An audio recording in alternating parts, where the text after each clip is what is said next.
अस्सलाम वालेकुम नाजरीन, नए व्लॉग में खुश आमदीद। मैं हूं आपका मेज़बान मियां फराज हुसैन और आप देख रहे हैं मेरा ऑफिशियल फेसबुक पेज और यूट्यूब चैनल।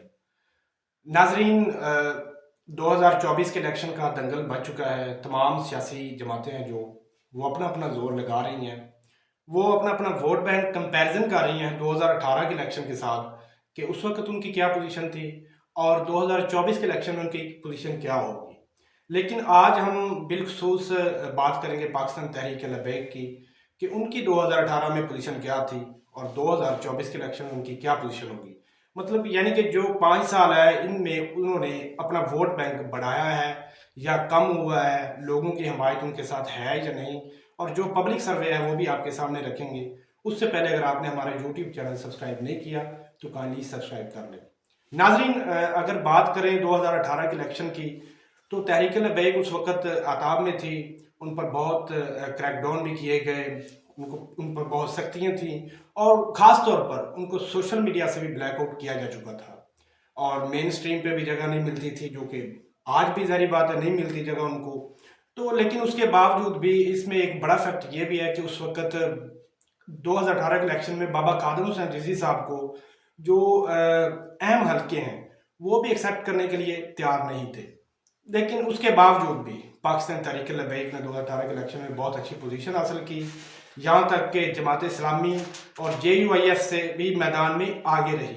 पंजाब में तो ख़ास तौर पर उन्होंने दूसरे हर हल्के की बात की जाए, हल्का बाय हल्के की बात की जाए तो उन्होंने दूसरी पोजीशन में वो रहे, लेकिन ओवरऑल पंजाब में उनकी तीसरी पोजीशन रही।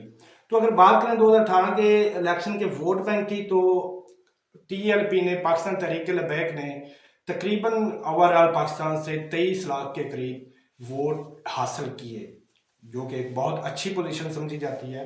और तमाम दूसरी सियासी जमातों के लिए ये एक बहुत बड़ा सरप्राइज था मेरे ख्याल में कि एक नई जमात जो बेसिकली मजहबी जमात समझी जाती है वो इतने असर रसूख के साथ आगे आ रही है और इतना वोट बैंक उन्होंने हासिल किया है 2018 के इलेक्शन में।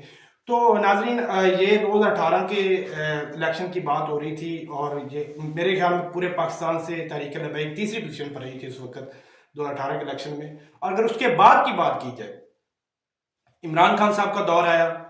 इमरान खान साहब के दौर में तहरीक लबैक पर बहुत ज़्यादा क्रैकडाउन हुआ, इस बात में कोई शक नहीं। आपने भी देखा, हमने भी देखा, सोशल मीडिया पर उनको ब्लैकआउट किया गया, उनको मेन स्ट्रीम से ब्लैकआउट किया गया, जो कि मेरे ख्याल में अब तक भी है। आपको इतनी खासियत में नज़र नहीं आती होगी TLP जो मेन स्ट्रीम पर है।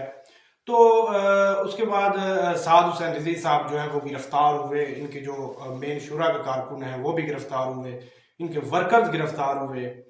तो बहुत ज़्यादा क्रैकडाउन का फेस करना पड़ा। लेकिन उससे बड़ी बात यह है कि इस सारी फेस का सामना करके जैसे साद हुसैन रिजवी साहब ने अपनी जमात को इस पोजीशन पर ला के खड़ा किया, इस सारे मामला से निकाल कर जिस पोजीशन पर अब खड़ी है, ये भी बहुत बहादुरी की बात है। आज अगर हम TLP के, पाकिस्तान तहरीक लबैक के वोट की बात करें तो मेरे ख्याल में बहुत ज़्यादा है, पॉपुलर पार्टी समझी जाती है, क्योंकि इमरान खान साहब को मेरे ख्याल में इलेक्शन में वो ग्राउंड लेवल नहीं मिल सकेगा, मुहैया नहीं हो सकेगा, उसका फ़ायदा पाकिस्तान तहरीक लबैक को हो सकता है। और अगर बात करें 2024 के इलेक्शन की तो जो कि बज़ाहिर होते हुए तो नहीं नज़र आ रहे फरवरी में, या फिर उससे लेट भी हो सकते हैं। ये भी एक बहुत बड़ा इशू है। अगर फरवरी में इलेक्शन नहीं होते 2024 में तो ये पाकिस्तानी कौम के हक पर डाका मारा जाएगा और ये ज़्यादती की जाएगी पाकिस्तानी कौम के साथ, जो कि नहीं होनी चाहिए। और इस पर भी सख्त रिएक्शन दिया साहब हुसैन रिजवी साहब ने कि हम अगर इलेक्शन नहीं हुए तो हम इसके खिलाफ भरपूर सख्त रद्दअमल सामने रखेंगे, हम सड़कों पर निकलेंगे, एहतजाज करेंगे। और उनकी बात बिल्कुल बजाय है। बाकी भी तमाम सियासी पार्टियों ने ये इलामिया जारी किया है कि इलेक्शन हर सूरत होंगे फरवरी में। तो नाजरीन, जैसे इसके साथ ही अगर हम पब्लिक सर्वे की बात करें, पब्लिक सर्वे में अगर हम पंजाब पर आ जाएं तो पंजाब में पाकिस्तान तहरीक लबैक जो है वो दूसरी पोजीशन पर खड़ी है। पहली पोजीशन पर बिल्कुल इमरान खान साहब हैं, लेकिन उनको उनका टिकट लेने वाला कोई बंदा सामने नहीं आ रहा। मतलब कि उनके, जारी बात, अगर कोई लेना भी चाहेगा तो उनको टिकट लेने नहीं दिया जाएगा। तो उसके बाद पाकिस्तान तहरीक लबैक के जो है चेयरमैन साद रिजवी साहब, वो पॉपुलर लीडर समझे जाते हैं اور اگر سندھ کی بات کر لیں تو سندھ میں پاکستان تحریک لبیک کی جو پوزیشن ہے پبلک سروے کے مطابق وہ تیسرے نمبر پر ہے. اور اگر کے پی کے میں بات کر لیں تو کے پی کے میں بھی بہت اچھی پوزیشن ہے پاکستان تحریک لبیک کی.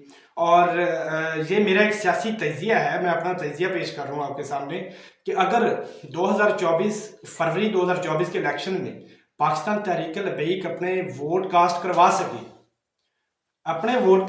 سکی، الیکشن کو ہینڈل کر سکی اور ہر حلقے میں جو ہے اپنے پولنگ سٹیشن کو ہینڈل کر سکی، تو میں سمجھتا ہوں کہ یہ تمام سیاسی جماعتوں کو ایک بڑا سرپرائز دے سکتے ہیں. اس بات میں کوئی شک نہیں ہے. آپ میری اس بات سے ڈینائی بھی کر سکتے ہیں، وہ آپ کا حق ہے، اور کیونکہ آپ اپنا نظریہ رکھتے ہیں. تو اسی کے ساتھ اگر بات کی جائے اوورآل تو پاکستان تحریک لبیک کی جو پوزیشن ہے وہ کافی اچھی خاصی مطلب کہ بڑھ چکی ہے، مضبوط ہو چکی ہے. گزشتہ دنوں جو اسرائیل اور فلسطین کی جو جنگ چل رہی ہے اس پر بھی تحریک لبیک کا جو سخت ریئیکشن سامنے آیا ہے. انہوں نے غزہ ملین مارچ کا جو لے کے گئے اسلام آباد، کافی مطلب کہ بہت سے لوگوں نے شرکت کی اس میں، اور مطلب کہ وہ تمام سیاسی جماعتوں کے ساتھ، مذہبی جماعتوں کے ساتھ وہ ٹچ رہتے ہیں. اور یہ بھی ہو سکتا ہے کہ آنے والے وقت میں تحریک لبیک کسی کے ساتھ الائنس کر کے حکومت میں بھی آ سکتی ہے، لیکن ان کو کہیں نہ کہیں اس دفعہ حصہ ملنے والا ضرور ہے، یہ بات تو کنفرم ہے. تو اسی حوالے سے اگر آپ کے پاس کوئی رائے ہے، اگر آپ اپنی رائے کا اظہار کرنا چاہتے ہیں تو کمنٹ سیکشن میں ضرور کیجیے، اور اسی کے ساتھ اجازت دیجیے اپنے میزبان کو. السلام علیکم.